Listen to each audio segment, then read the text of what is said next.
Hey, everybody, and welcome to the show. Tonight's show is a very special one. I have a guest coming on in just a few moments by the name of Matt Benton. Now, he is a very well known paranormal investigator. He's been doing this for quite a long time, and he is also a movie maker. So, anybody who has been to his channel will know that when he puts a movie together and edits it, he does it live on YouTube, so everybody can take part in his edit process and see what's involved. So there's no hidden gems in there. It's all out there for everybody to see. Now these shows can be like 140, 150 episodes long as he puts the whole lot together. Now he's got a new movie out now. It is on Amazon Prime as well as YouTube Movies and several other places. The movie is called Evil Unearthed. It is a documentary style film all about his investigation of one specific location. Now, I'll let him tell you about that in a moment. This show is not like your normal TV show, not like your normal documentary. So, he'd heard things about this specific location which drew him there in the first place. And he first visited in 2017 and subsequently spent the next 7 years revisiting, filming, capturing new evidence, and speaking with other teams that have been in there about some of their experiences as well. Now, to say it's bone-chilling and thought-provoking is an understatement. There were parts in this film that literally gave me the chills, mainly because a lot of them actually opened my mind and took me straight back to some of the investigations that I'd been on. And if a show's going to do that, it is definitely 100% real. And that is the beauty of this film, Evil Unearthed. It is very real. Yes, it's been shot together in a very nice way, but I definitely recommend everybody go out there and watch this film.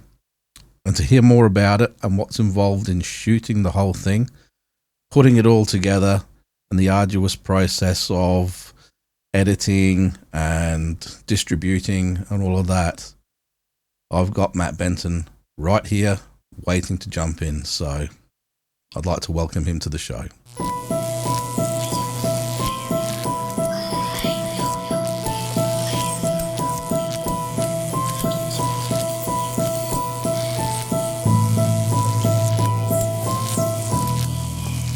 And I would like to welcome Matt Benton to the show. He is currently on deployment somewhere in the world. How are you, my friend? I'm doing fantastic. That's awesome. That's awesome. Now, what originally got you interested in the paranormal? Well, it all started when I was a little kid. I used to see shadow people when I was very young. I also have heard voices there and there a couple times. So I was intrigued by the paranormal as a younger kid, but I didn't decide to become an investigator until the summer of 2011 when I went to the Old Washoe Club in Virginia City, Nevada. For the very first time, I tried to communicate with them, and I got a very direct response, which was when I asked for something to move or if there was something there, if they can move something. Basically, a piece of brick was thrown 5 seconds after I asked that question. And so that wouldn't be the first time that's happened either in that place. Yeah. So that got me hooked. I was like, holy, it's not like the shows out there. You can actually get a response back. Because when I realized that, I was like, okay, this is pretty cool. And now I want to do this for a living. So here I am 15 years later almost. So it's one of those things that really does get under your skin and you just get into it, especially when you get that first piece of evidence that just wants you to go for more. I've got some stuff on the computer here that would absolutely blow your mind. Now, we've been friends on Facebook for quite some time, and I've been following a lot of your exploits, and I think that sort of leads into where we're going with this. I think it was back 2017, maybe somewhere around there, you first visited a certain place. Yep. And actually 2017, I was doing a different documentary called Man vs. Paranormal. I canceled that documentary uh, because I was getting a little ahead of myself. I wasn't completely prepared for when it comes to the quality of production I wanted. So mainly for Man versus Paranormal. If I was doing some other kind of production, I think I could have done a little bit better. But for being by yourself, I feel like you need full on DVR system throughout the entire building, because that's what it was, Man versus Paranormal, where I was stuck in a building by myself for 3 days, and for it to be cut well and everything, I felt like it needed full on DVR system. And I didn't have that at the time. I was just trying to jump the gun because I was like, okay, I've been doing YouTube videos for a while. Now I kind of want to jump into do something serious like a documentary, and so I tried. Some things went well, but some things not so much. And actually, if you watch this film, you see some of that evidence that was captured during that filming, because I actually went to the Monroe House, and that's where everything unfolded, and was during that filming. So some of the footage that I used, some of that footage that I filmed back in 2017 when I was filming that documentary was used in this film. So yeah. Yeah, I'm one of the lucky people who's actually had a chance to see this, and yeah, some of the bits absolutely blew me away. I've been investigating for close to 50 years without giving my age away, long before the internet and all that sort of stuff. And some of the things that I've seen and some of the cases that I've actually worked on in my years resonated when I saw some of the evidence that came through in this film of yours. It was absolutely, it actually gave me the chills when I saw a couple of bits, and we'll go into that a bit later on. But when you said you started thinking about doing a documentary type show, how did you go about it? What were the first things going through your head? Because as we were just talking before we started recording, I'm thinking about putting some stuff together myself, and I'll be just interested to hear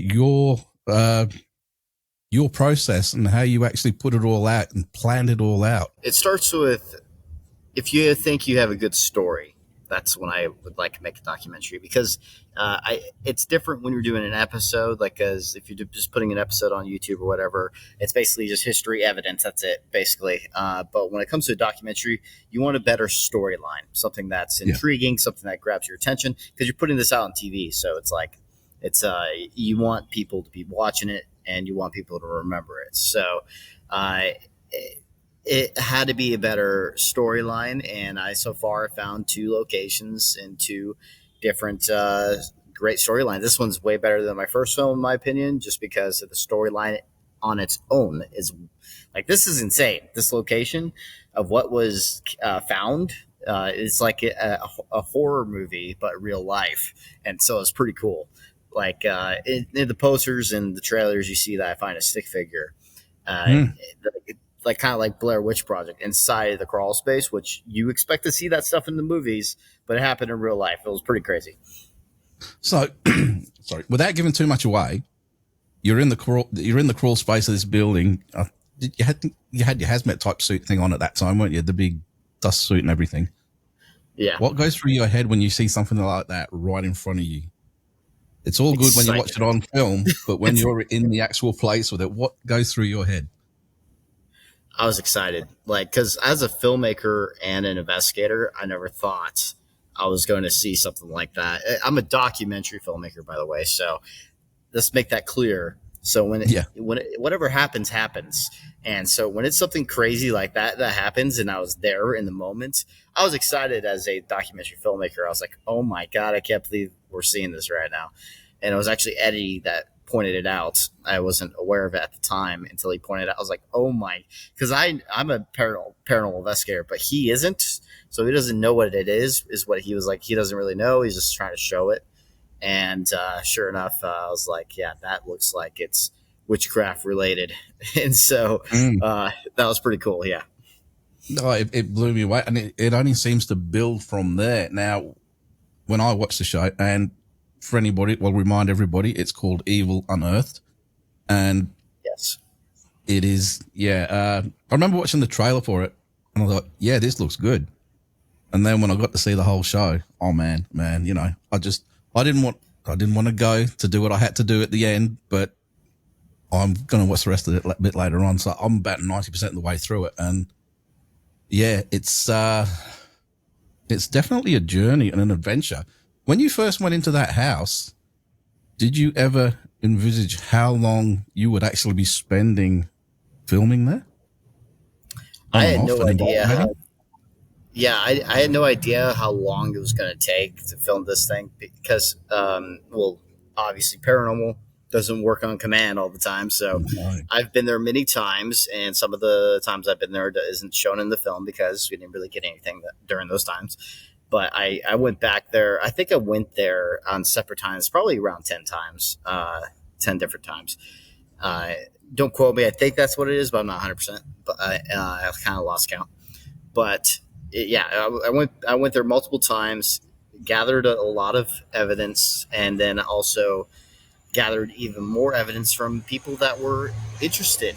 That were interested in sharing the evidence to me, and the ones that were good enough, I put it in the film because I thought were intriguing. It's like that you'll see, and like there's something Yeah. that happens Yeah. that's pretty weird. Yes. And the way you actually put it all together absolutely blew me away because you go in and do your visit, and obviously that's the first time you were in there, and then that phone call came through. Yes, Um, yes. So the phone call that mm-hmm. was is a perfect. I'm just saying this when I got that phone call and that recording of the phone call.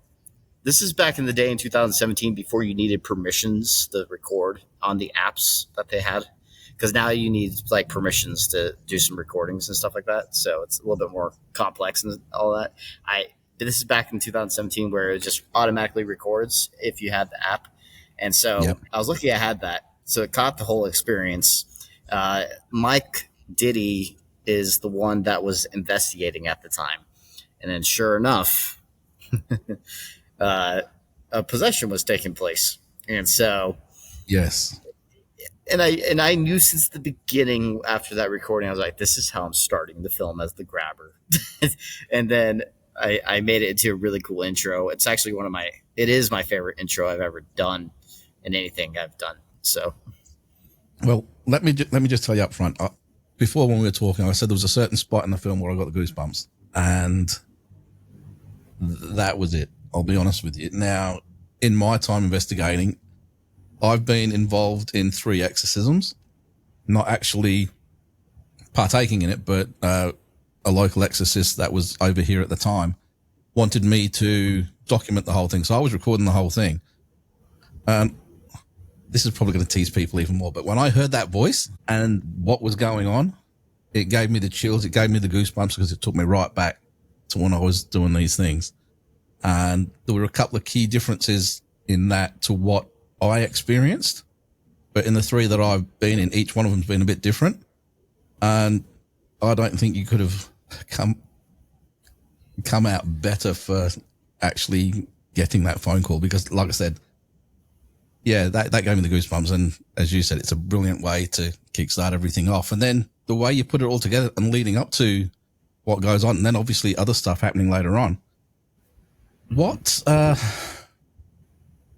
what did you do after getting that phone call initially? after getting that phone call, I was like, okay, I want to go back there.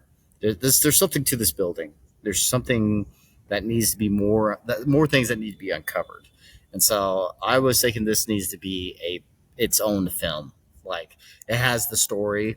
This shouldn't be like a side location for Man versus Paranormal. This should be its own film on the Monroe House because it had the perfect story. And so after I started uncovering more and more about the house, like I actually got the information of the person that was doing the rituals in the house. I got the history of the articles and sort of death certificates for the people that died in the location. So basically, everything you need to know of what could possibly be causing the haunting there or some residual activity there would be from. And we have actual documentation on what this could be. And my personal opinion, based off of everything we captured, especially evidence wise, you'll see it's very rare when your evidence correlates with a like haunt so well, like that you can just. Oh, sorry, planes go by. Uh, so it like sometimes you go try and collect evidence and everything. You get things here and there, but it doesn't really give you an answer of what it is, or Mm, what's causing the haunting. This really pointed towards the rituals because a lot of the evidence was associated around the artifacts, and so when it mm. comes to our EVPs, DVPs, and all that, so it was interesting. Well, what another thing that I actually that sort of stuck in my head about watching the film is that whenever you go into certain locations, you always see some of that graffiti on the wall. You might see a pentagram sprayed and Mm-hmm. stuff like that. That 9 times out of 10 is just kids doing their thing, and there's not much to it. But Yeah. when you found, as soon as you saw those figures, I think the initial comment was something a little bit different. And I was going, no, it's this. But the amount of intent to actually build one of those effigies and put it all together like that, there's a bit of power and there's a bit of knowledge behind that sort of thing. So, And plus how long did it take you guys to track him down? it was actually 2023 or 24 when we found the guy. Yeah, it was about that time. And then we talked to Michelle Belanger in 2024 when we got even more information about what a cult he was a part of and everything. So it was pretty cool. That's more towards the end, so I don't know if you've seen that part yet with Michelle Belanger. But No, I haven't seen him.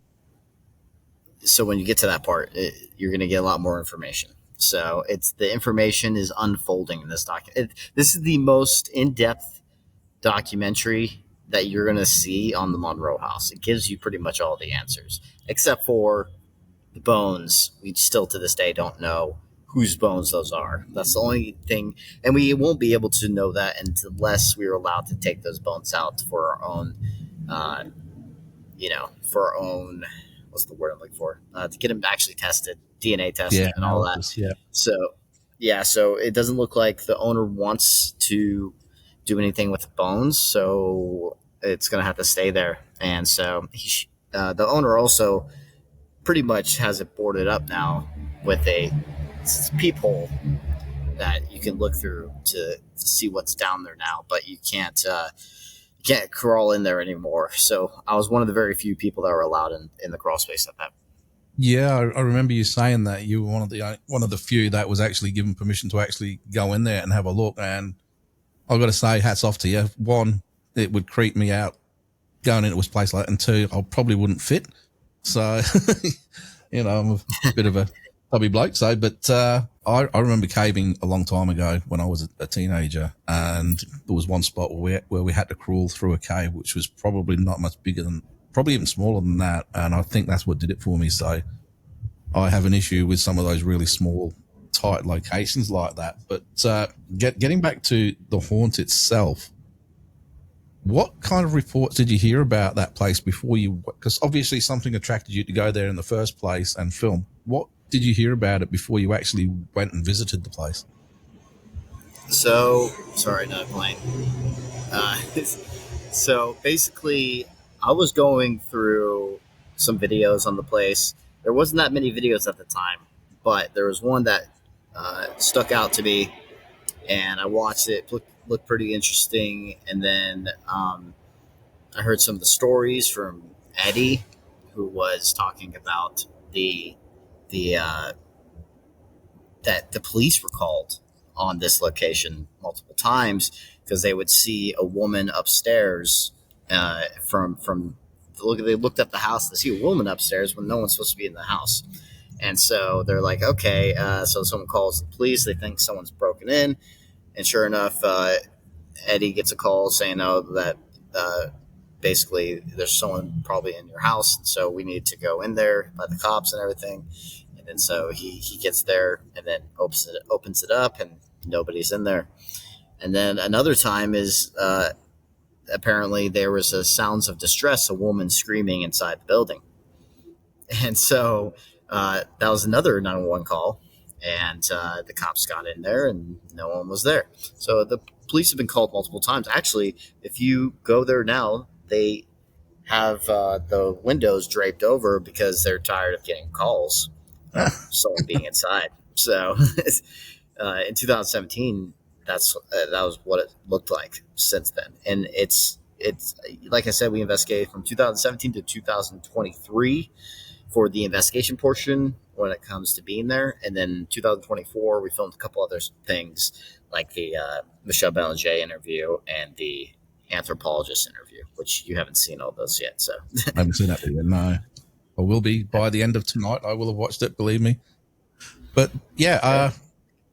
I'm still got so much stuff going through my head just from the bit that I have seen. I've seen, like I said, well over half of it, and I'm going to jump back and forwards between the investigation side and the film side of things because I've got so many questions that I've got to get through.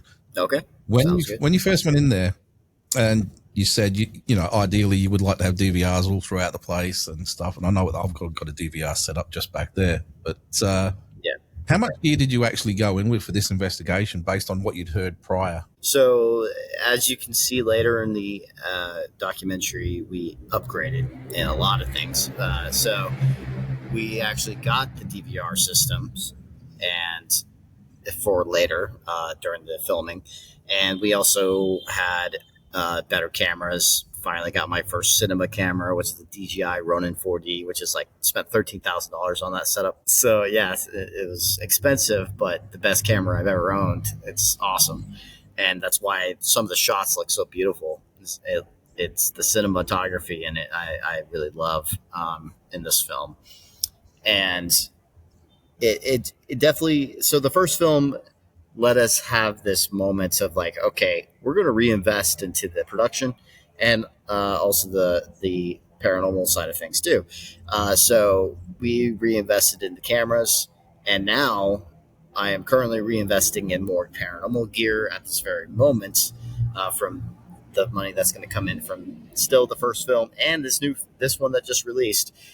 Because I've always wanted to do things a bit more scientific, just haven't had the chance yet because it costs a lot of money to do It it does. properly. Yeah.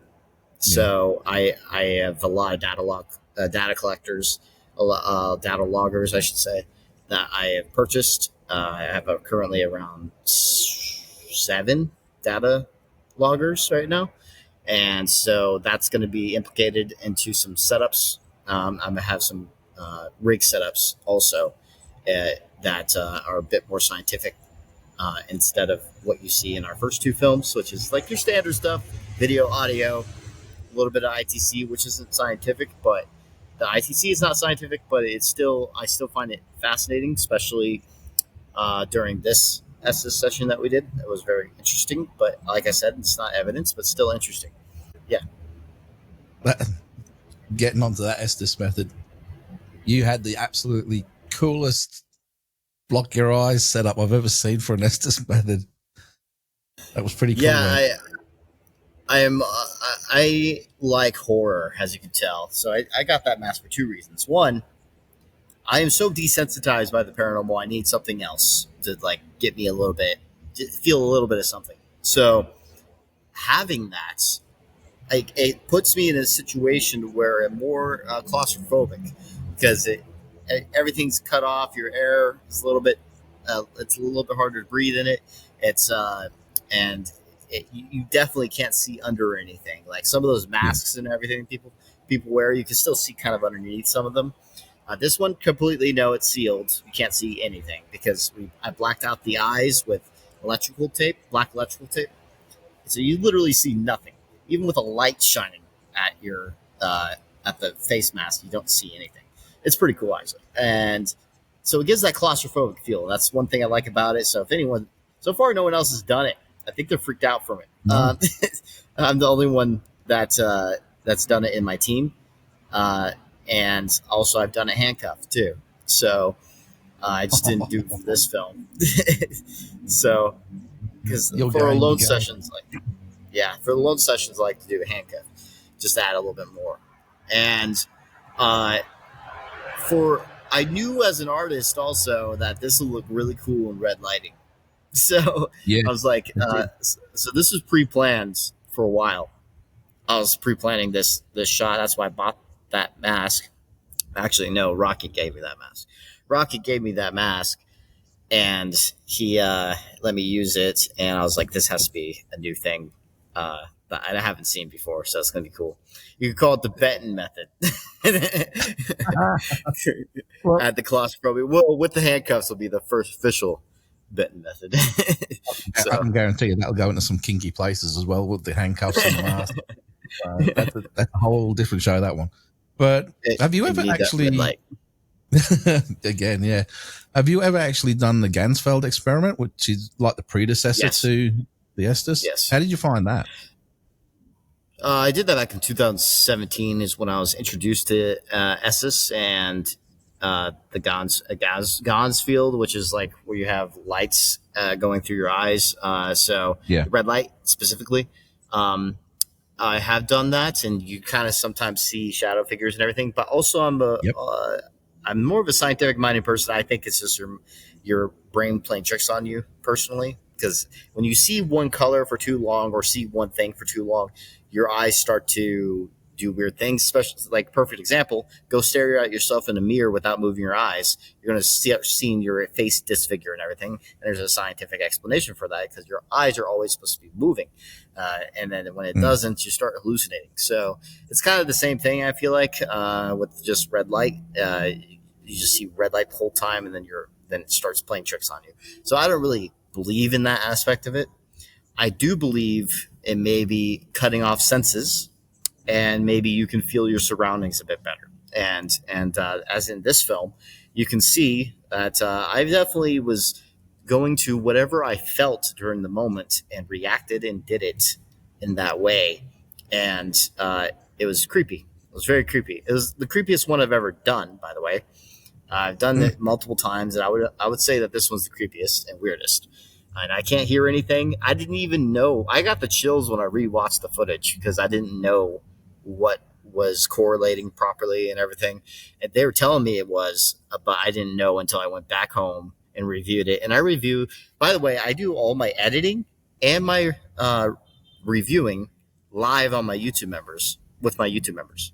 So there's no like, the entire film is edited live. 155 episodes of me editing live for this film. Wow, that I've never heard of that done before. In fact, I didn't even know that. So that is next level because there's no cheating. There's no cheating when you got people watching. Exactly. So everyone gets to see the raw footage of me doing it, and also people can request footage for me if they want to peer review it. So I've never. Wow. Yeah, there's a few things that you're doing as a first off in this thing, and that's awesome. When you first went in there and you were wanting to record something for that first show, at what point did you realize that there's a lot more to this? What was there would have been a key point where you go, oh no, this is going to take a lot more than just this visit? Because I believe that first one was like a 3-day lockdown kind of thing, wasn't it?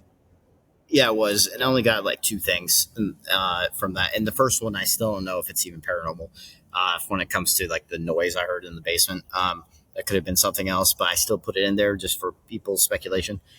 So only one thing for sure that I could say that was paranormal because I could not debunk it. I tried everything. But actually, you should never say for sure for anything because there might be some other natural explanation that you just don't know about. And I learned that the hard way because my first documentary, we did debunk one thing. So that I thought was for sure paranormal. And so in my first documentary was the rocking chair video. And so it's called the Harrisville Haunting was the name of this documentary. And it was actually debunked because when you looked at the before and after footage from the DVR cameras, you see that it was resting. So you can see the rocking chair going a bit forward, just resting there. Then Billy walks towards it. It moves on its own, it looks like, but it rests where it's supposed to be resting after it did that. And so after seeing side by side in its resting place, it was at a different position. So it was obvious it was stuck on the wall prior until he walked up to it, and then it came loose. And then, so we thought it was pushed at the time, but that's not what happened after someone pointed that out after peer review, which is why I like to do this. I sent the footage out to a skeptic, and then he gave me an explanation for it, and I was awesome of him. So, yeah. So when you're on location out there and you were filming, and you have an idea of what you want to get out of it in your mind. Mhm. How much? Again, this is me because when I do investigations, it's all on the job, on the job, on the job. And then I get home and I've got all this great footage, but I've got no B-roll. I've got no story to put one to the next, to the next, to the next to create a seamless sort of film. You did it so well. What went through your mind when you're making a film like this? Because obviously, number one is the investigation part and the research part, but you've got to have in the back of your head this plan from getting to A to B to C. What was going through your head when you were thinking about that? Most of it is created in my head after filming, obviously, because it's a documentary. So the only things you can pre-plan is B-roll, and Yeah, sometimes you that's kind of where I'm have going with it. lines. Yeah, sometimes you have lines in your head too that you want to like. Hey, this would be a good trailer moment, and I did that, and you see it in the trailer. I purposely knew that was going to be a trailer moment when I said those lines, and it was just I just came up with it on the spot because I'm a filmmaker, so I think in that aspect too. I'm not creating a script, but I'm creating what would be something engaging for the Yeah. audience and what's happening in this house. Like the moment in the full trailer when you see not the teaser, the full trailer, you see me talking about like this was a 7-year investigation in the making or something like that, and then I go into like mysterious, dark, or I forgot what I said, but basically those things that I said were in my head, and like this will be a trailer moment and a film moment. So I was like, I used it both in the film and I used it in the trailer. So things like that, you had things pictured in your head, pre-planned, but you don't have obviously the evidence and everything, and the only thing that is like just not going to be planned, obviously, because of how I do things at least, because I know there's some fakes out there. So it's very important that hopefully you get some good evidence. That's why I went back so many times because I was wanting more. I was like, this isn't enough. Like this one door footage isn't enough. So I was Mm. like, I kept going back. And then sure enough, I found that stick figure, got that amazing disembodied voice, which is creepy as hell, crawling out of the crawl space with that stick figure. Again, associating around around a ritualistic object. And then later down the line, years later, because that was 2017, so this is 2023. Sure enough, capture more. This one was EVPs, and it was associated around the objects. So this is why I believe there's something to the objects that's causing the haunting, more than someone's death there. Personally, Yeah. that's my opinion. Sorry. No, it's I don't know. When I shoot films, put bits and pieces together. I mean, I don't do films. I just do little bits. In fact, nothing that I've done has actually gone out on the internet. It's just in my own little collection and stuff. I will look at the footage and I go, yeah, that's awesome. Yeah, that's brilliant. All right, that can get me to there. That can get me to there. But what I find is I'll go to bed on a night time, and for some reason it will be kicking through my head while I'm asleep. And then suddenly, oh, that would be brilliant. How many times have you done that and got up and actually written it down to remember it in the morning? Because I have never done it, and I can't remember these things, and I've lost some of these cool bits because of that. So I use my phone. So I use my phone, use Apple, sorry, not the Apple Notes thing that it has built into it. And so I sometimes come up with ideas and write it down through my Apple Notes when I have some kind of idea. I was like, hey, this would be a probably good film idea or a good just moment for the film. And one of those moments for the film that was written down and planned was I wanted that fireplace sequence with red lights. If I had more lights, this is another production thing. If I had more lights, it wouldn't just been only red. It would have been only the background red, but I didn't have as many lights. Again, this is a production stuff that's going to be added to the next production. Yeah. Uh, Yeah. so it was only red light for the film, but hold on. Okay. So it was only red light for the film, but if I could redo it, it would be with yellowish lights, kind of matching the fire tone on Yeah. the faces and everything, and just red background light is what it would have been if I had all the stuff with me. As if I had infinity money and what I should have had in the beginning. So that's probably what I would have done differently in that sequence. But it still worked out. Also, I would have done that for the one slow motion fireplace sequence I did too, which is cool. I love that shot. I would have also had yellow lighting on me a little bit, but very dim because I think it adds an ambiance to it. That's another thing that I would have added to it because I was kind of dark in that shot, but you learn. So and you come back for some better stuff. See, a lot of excuse me, I've got a bit of a cold. There's a lot of people that would turn around and say when you see all these lights and stuff, it just makes it all a big production. But no, you've got two parts to it. You've got the actual investigation stuff, which is 100% real, and then you've got the I want to make it look good as well. So you do have to have certain little things. But I mean, just me here, I've got about 3 lights on me right now. Yeah. And it's one of those things. It doesn't make it any less real just because you're taking the time to make something look a certain way. What happens on location happens on location. And if you've caught it, you've got something very real there. So I get what you're saying with that as well. And I know what you're talking about dollars. I mean, I've spent so much money on my little bits and pieces, and I wouldn't have anywhere near the same sort of gear as you. I mean, yes, I've been doing this for a long time, but what people don't forget, well, what people do forget is that I've been doing this long before the internet, and when shows like Ghost Adventures and all those shows came out where they're bringing out all these new devices, and that's it. Everybody's jumped into the electronic revolution. I was back the ka-chunk cassette recorders for EVP work and, even dowsing rods and all of that kind of thing. And how much of the new stuff do you really enjoy using? Okay, so most of it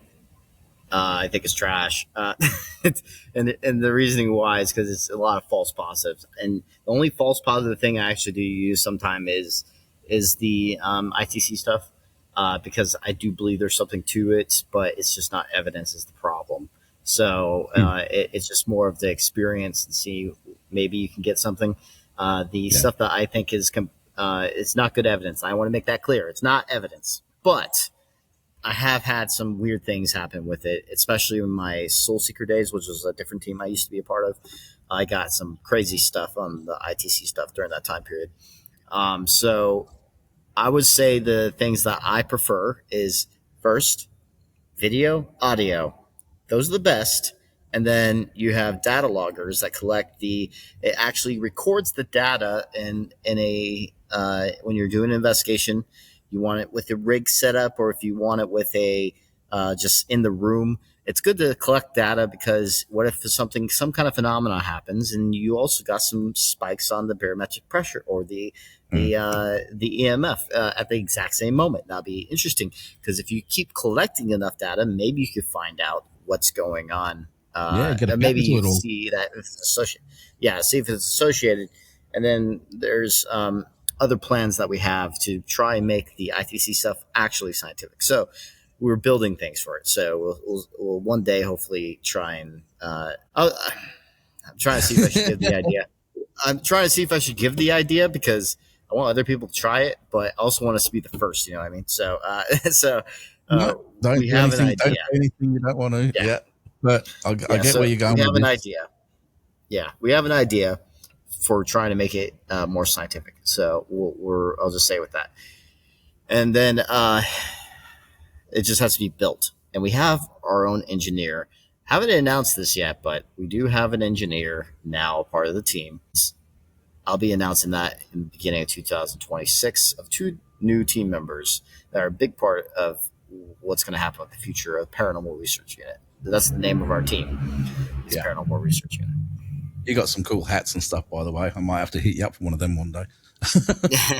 But, actually, I'm pretty known for the Paratac helmet because I was actually the first one I think to come up with anything like that, and then it was even improved by Josh Bender, who did. Is that the one in the film, the phase 2 one? Yes. Yeah, that was the best. That that's cool. A lot of military love it and want it, but he doesn't want to build some. But he doesn't want to build more, I should say, because it was complicated for him and stuff like that. But I will be making a video about the 1.0 version so people can make their own for the 1.0 version if they want. So the 2.0 one is going to be custom to, I guess, only for me. So, but that's for Josh. That's because of Josh, because he's the one that built it for me. So he wants to focus on his other stuff. Yeah, that was the only. I had a little internal criticism in my own head. I saw that helmet and I thought that's the duck's nuts. And then a bit later on, there's a scene where you're walking through one of the rooms under night vision, and it's all good until you turn around and look at the camera and you get that big lens flare happening. It would happen with any. That's the only thing that I was able to really say. That's the only problem when it comes to. When it comes to filmmaking, that's a problem. But when it comes to evidence, it's not a problem. Because the helmet's for evidence. It's not really for filmmaking, in my opinion. Yeah. It's to capture what I see and hear. And so I've seen things too many times where I'm pointing my camera in a different direction, but I'm looking another way, and then I see a shadow figure or something else happens, and I'm not pointing in the direction at the right moments. And I was tired of that, so I thought of the helmet idea where I could just have a battery pack in the back of it and have everything connected to where it'll last for a longer period of time. And so, and all in just one device. And so, and then it just got improved by Josh Bender to have it to where the IR lights are 20 watts of IR. So now it's like so amazing. Pretty intense. So, yeah. The only I had the same sort of thing quite often in an investigation. It always happens where you're not looking. Everybody turns around and it's happened. It doesn't happen again. So what I will do, I've actually got the Insta360 camera, and you just purchase that somewhere. So it's continually recording all directions all at once. So if something does happen, you've got a pretty good chance of catching it. Now, that's not going to work in a dark environment, obviously, but if you're in a well-lit environment, it's good for that. And we need to get in. Yeah, go on. It's funny you mentioned that because we've been making plans for that setup. Oh, it's and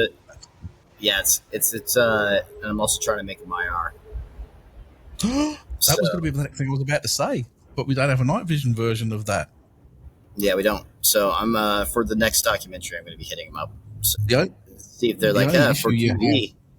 Yeah, the only issue you have with the 360 camera, especially if you make it IR, is where do you point the lights? That's another invention that we have an inventor for to do those things for us. So our own engineer he already makes the best IR lights in the business, which is known as Deadlight. So yeah. Wow. All right. So what? So when are you going to be visiting the house again, or do you still visit there quite regularly, or are you moving on to other locations now with your next phase in mind? I like to do. I will be visiting the place. I don't have any problem with that. I'll be going back for sure, but I won't be making any more documentaries there unless I can literally dig up the bones and actually fully do an excavation down there. It's probably the only time I would even think about doing that. As of right now, I don't plan on doing it. I'd like to move on to different projects, and so I don't like here's a part 2 of the same place. I don't like doing that personally, unless it's a YouTube video. I'm not a big fan because I want to be just as excited to fully make something new. I like making new things. So the next documentary will be different. The next maybe TV show will be different. We'll just see what happens. Are there any plans in motion at the moment? Yes, there's plans. See, I remember speaking to you through Facebook maybe 4 or 5 months ago. There was a comment come up on one post, and I put a comment in there about everything, and I can't remember how it exactly went, but I turned around and said, we need something really good and really decent, not the same thing that's been regurgitated time and time again. And your comment was, something big is coming. That was you. That was me. Yeah. Oh, that's funny. Yeah, I remember that. Something's was it the one where some Chip Coffey was like saying like, oh, paranormal TV shows are dead or something like that? Yeah. Is that the one? Yep. I think that was the one. Yep, yep. You just have to come up with some unique ideas. Let's just say that. And I'm not going to say much more because I can't really give away details because I don't want to be taken, is the main reason. Yeah. So, yeah, Well, I the remember ideas. years ago there was this TV show, and it's one that you might have actually enjoyed. Now I can't even remember the name of it, but it's one where these guys will go to the absolute extremes. Like they were in one of these prisons, and I agree with some of what they said is like, you know how people say you shouldn't be provoking in the paranormal and things like Yeah, that. yeah. I agree with that, dependent on the location. If you're going to a school or if you're doing a residential case, no, you never do any of that kind of thing. Exactly. But if you're in a prison, people that give each other a little bit of Exactly. stick they get the responses from it because that's what it's all about. So Yeah, I will do that. exactly. Now I these said the guys, same thing. Yeah, yeah, so I literally the exact same thing you said is what I say. If it's something that's a dark location or has like a prison, for example, which has inmates that killed people or raped people, like I'm not going to be kind to those kind of people. Why would I be kind if their spirits are still there? I'm still not going to give you respect. So it's like I want good results, and so uh, I only do that for people that are known to be good spirits or could yeah, be good spirits. I should say in theory because everything in the paranormal is theories. Um, if it's if it's a normal house that doesn't have any reports of anything negative at all, if it's a normal location, I never provoke. It doesn't make any sense. I only no, provoke when it's a negative entity or a history of negative things. So of people mm, that were involved. yeah, So yeah, exactly, prisons. yeah. Well, And I had an argument with one person over that because some person was upset. I'm not going to say names, but one person was upset of me arguing. I mean, of me provoking in this one jail. I was like, this place had killers in it, yeah. and so I'm like, why do you want me to be all kind to them? I don't get it. Well, So pretty yeah, please is not going to get you anywhere. Say in a place like that, you need yeah, to talk yeah, crap to them. You know, talk a bit of stick, and you get the responses yeah. back. Now, this TV show I was just telling you about that happened years ago. They went into a prison, and these guys took it to the next level. And I think that's why they got cut after 2 episodes. But like they would do blood stuff and things like that. You know, cut themselves to get. And some of the stuff that they got, mate, it was absolutely nuts. After the second episode Yeah, that was that's the cut, thing. I'm a Christian, and I will never go to that extreme of doing rituals. So, I wouldn't uh, say it's rituals, but it was sort of like, come on, get me if you can. There was no ritual type stuff in there, but they took okay. everything way beyond the point of decency or whatever you would want to do. I thought actually it was really provoking TV, but yeah, they got cut, and I haven't been able to see or find those ever since. Even the internet seems to have wiped them from existence, and nothing goes from the internet. What's to say for this next idea that I have to pitch? It's things have changed now because of cable. It's not Yeah, really that much of a thing anymore. It's now streaming services, and as you can see on streaming services, they don't uh, they don't care about as much of gruesomeness anymore because it's honest. It's different now, and so mm. it's not cable anymore, and it's not commercial. Like you don't have commercials playing over at least unless you're on Tubi or something like that. But it's different. It's not timed, and it's not where you have to be PG the whole time anymore. You can be TVMA now, and it's fine.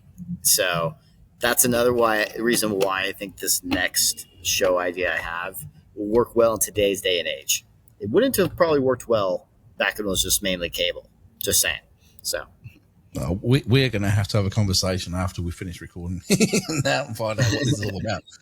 But all right, so you've spent all the time, you've recorded it live with your YouTube audience, which is bloody brilliant, and you've got the whole thing put together. How many re-edits or how many bits did you chop and change just to make it flow and to give you a nice polished finished product? I only remember fixing two things when it comes Wow. to a re-edit. because first one was I left in a piece of evidence from another person that I thought was maybe interesting, but also wasn't good enough proof because anyone could say it was basically. And so the history of the location is of there's apparently past abuse that had taken place there from the newspaper articles that we read, and Mm. so there was a recording out there of it sounded like two couples fighting inside the building. But the issue was they were there. They say it wasn't them, but it's not good evidence. I feel like because it could just be them. You know what I mean? So I was like, I'm just gonna cut it. It doesn't flow well either. So I was like, I just cut it out completely. So it's still interesting if what they were saying is true, but I just decided to cut it out because it doesn't translate well on TV for that aspect. And on top of that, there's another part where I was explaining an EVP a little bit more in depth, which I found out. I found it interesting that it was during a moment no one was moving, and so I was really trying to break it down. I made it into a lot longer sequence, but I decided to cut it down completely because the film was already pretty long, and I wouldn't call it. Hold on, I was about to call it a verifiable EVP, is what I was about to call it, but then I realized it's from a voice recorder that I do not recommend. It's low quality audio, and I make that statement in the documentary. So I was like, I wouldn't call a verifiable EVP to something that's this low quality in audio. So I was like, never mind. I'm not going to say that. So I cut it out completely, and then I just showed it basically. Yeah. And I did show it during live time too, so you can make your own assessment on it also during the moment. So these are all up on your channel now. All these videos where the different episodes where you've been editing the whole thing, so people can actually see you in real time if they go back through your channel and see you putting the whole thing together. Yep, they could see the parts where I cut out and re-edited. And actually, I would say there's a bigger re-edit in the first film there was with this one. The first film there was a bigger re-edit, like the whole beginning. I completely re-edited in the first film. So that's brilliant. All right, so I did both films, by the way. I edited live. I edited both films live, by the way. So the first film was like I think 130 episodes. I think it was. This film was 155. No, sorry. The first film was 105 episodes, and this one's 155. So this one's a lot more episodes. I've never heard that done anywhere before. The last real question I've got about the show before we jumped a couple of other little bits and pieces. Once you finished putting it all together, how did you go about getting the distribution to where it's actually going live now? Because it's in some pretty bloody big places. Oh, yeah. So I did a lot of research, and the first time I was my first film, I already knew I wanted distributed. I didn't know how to do it, so I contacted. I found a sales agent, and so I talked to the sales agent. They said they can get him to distribution. I was like, okay, you have to pay him a fee. I'm not going to discuss how much it was here because he does things differently.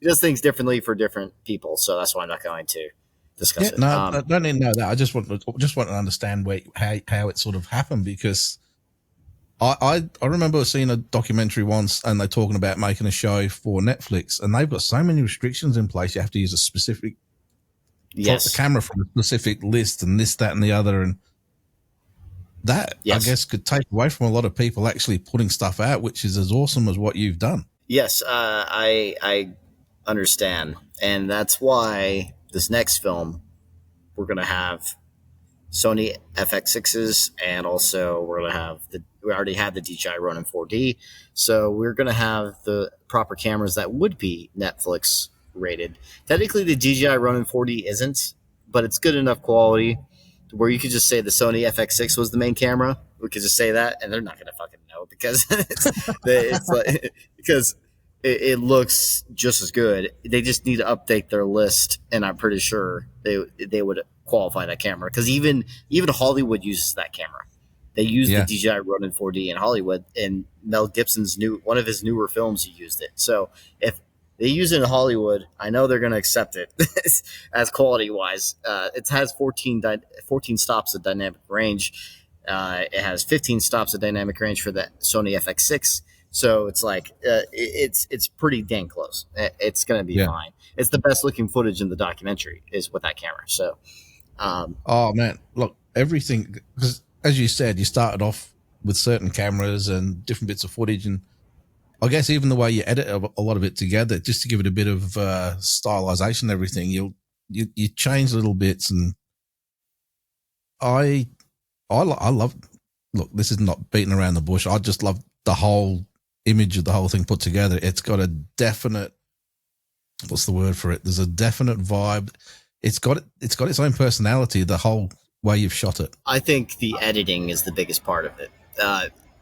How it's shot, the editing is the main thing. Sorry, another plane. I'm at an airport, so uh, uh, so this editing style, I'm very big on sound design. I spend a lot of money on my music, and so I think that's what stands out the most is my sound design.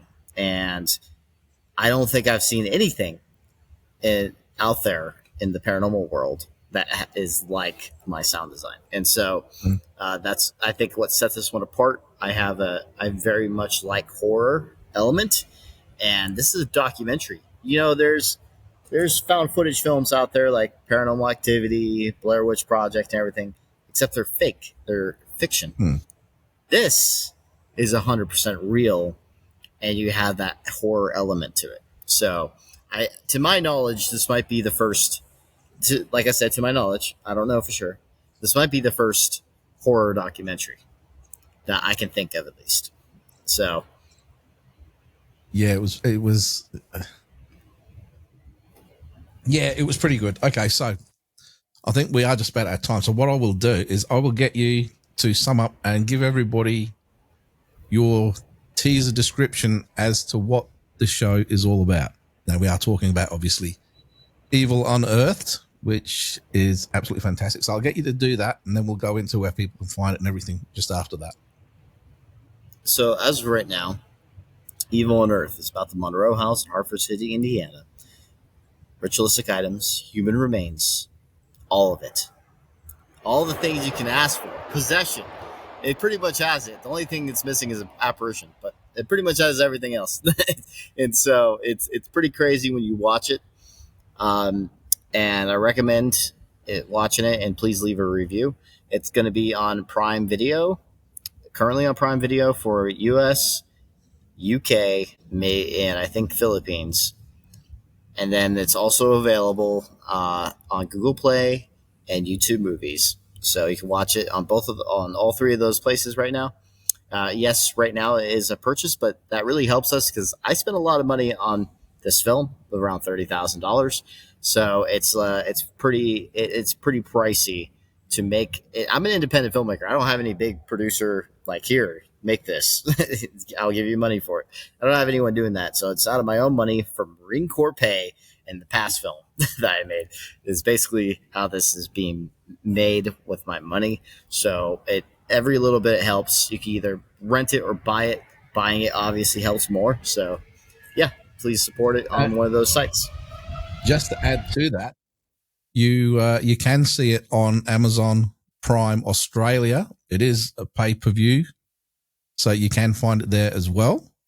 Okay, cool. I don't know if there's an upgraded plan where you can watch it, but it is there in Australia, so you can watch it there as well. Cool. So yeah, if you watch it in Australia, that's perfect, because that's going to be. I need to know all the countries. I don't really even know all the countries that's available.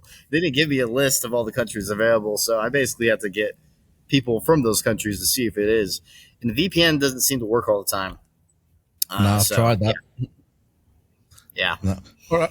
In closing, do you want to let everybody know where they can find your channel and on YouTube, and where they can find you on your socials if they want to ask more questions or get involved in your next edit? Yeah. So for YouTube, my two main social medias would be YouTube and Instagram. I I'm just trying to use X more also. So YouTube is Paranormal Research Unit is the name of my YouTube channel, and that's where you can see a lot of old episodes. Like I said, I started back in 2011, so I have a lot. And back in and then my other main thing I use is Instagram, which is at Real Matt Benton is the name. No commas, no periods, no nothing, just all together at Real Matt Benton. And so, that would be my two main ones, and X is at Matt Benton. So That's awesome. Well, I would like to thank you very much for coming on the show and telling us all about the absolutely sensational movie you've put together. And I would just say to everybody, get out there and get your dollars out and pay to watch this Evil Unearthed, because it'll make the hairs on the back of your neck stand up. It made the hairs on my arms stand up. It gave me the goosebumps at certain parts as well. So if it can do that for me, because I've been doing this for a long time, and if you can get that response out of me, you've actually put something together really well, mate. Thank you. Actually, that's my favorite emotion to give, is when people say they get the chills from like literal chills from this film. And I hear it a lot for this film, which means I think I did my job, which is really cool. That's awesome. Anyway, Matt Benton, thank you very much for joining us tonight. And I would love to have you back on soon to talk about your next project or what you have coming up, when you will be allowed to talk about it. Thank you. Definitely. All right, Matt, take it easy, mate. You too.